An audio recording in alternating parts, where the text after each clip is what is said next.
Okay, what if making life's big decisions was as simple as weighing the consequences 10 minutes, 10 months, and 10 years from now? Best-selling author SUZY WELCH says it's a concept that helps her through tough times, and she writes all about it, not only her experiences, but many other people that she shared it with.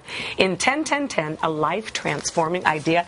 And since we've been running into each other all over the place the last week, it's nice to finally sit down with you. Thank you. I'm so glad to be here. The book's doing really, really well because it meets a need in people who want to transform their lives. And it's really a simple concept. Why don't you tell us about it? It's deceptively simple. I think that everybody has to make decisions, and everybody in this accelerated world with all the options, all the information, all the noise, all the people who want a piece of them, you know, it's very hard to make a good, deliberate decision. Stop living by guilt. Stop living by expedience. Stop living by the pouting kid or the angry husband, and make good, thoughtful decisions. So you've said it perfectly. The only piece I would add is that if you don't bring your values to the table, you've got to talk about who do I want to be? How do I want to live? Then make those decisions. Well, that's part of your process, as you say. Yes. I just got the book this morning, but I couldn't put it down because it really is, it's not just your story, and you show how it can be applied to anybody, men and women, any age, any kind of decision. Well, because people make emotional decisions. There are times when you're having a horrible day at work and you're like, you know what?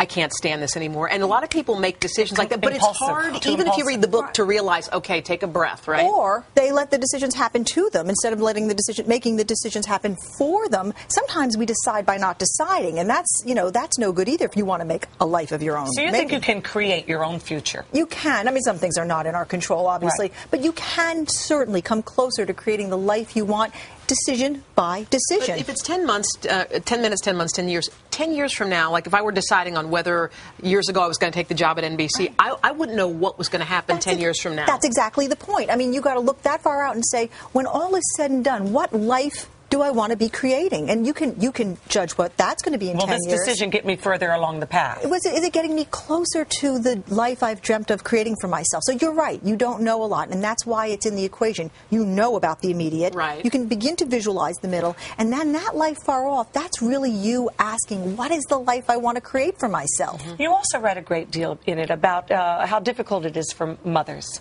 Working mothers, all mothers work, believe me, but working mothers outside of the home. You have 4 teenagers, and you found yourself in a place where you just weren't pleasing anybody by trying to please everybody. I mean, I call it the everybody's happy but me syndrome. Don't we all get in it where you're trying to make everyone happy, the kids happy, your husband happy, your boss happy, your sister happy, and what happens? They can't be happy unless if you're miserable, right? But I know so many women who have this big black hole in the center of their lives, shoveling into it, trying to make everyone happy but themselves. And the idea is, it's like, you have to start with living by your values, and then you can start building a life where you can make other people happy. Were you able to turn that? I mean, to just decide? How did you do it? Well, I had a gigantic crisis moment as a mother 14 years ago. I was giving in a speech Hawaii, of all places. Giving a speech to insurance executives. I brought 2 of my children with me, trying to, work-life balance, crack the code, and the kids burst into the lecture hall as I was giving the speech in hula skirts, okay, where I had warehouse. Now, why wouldn't that have charmed the audience? That's what I thought when I read that. They did not charm them. This was their eyebrows were sort of up here, and they just stared at me with these kids clutching at my legs, and I remember saying, something has to change. I can't change the past, but I can start moving forward, stopping living by guilt, gut, expedience, pressure. And part of that was the fact that you were in an unhappy marriage, and you ended that, and you were in a very happy marriage. I am. And I read it back to that you credit him for basically being your best editor on this whole thing as well. He is a great friend and editor. We write a column together, and usually I do the writing and he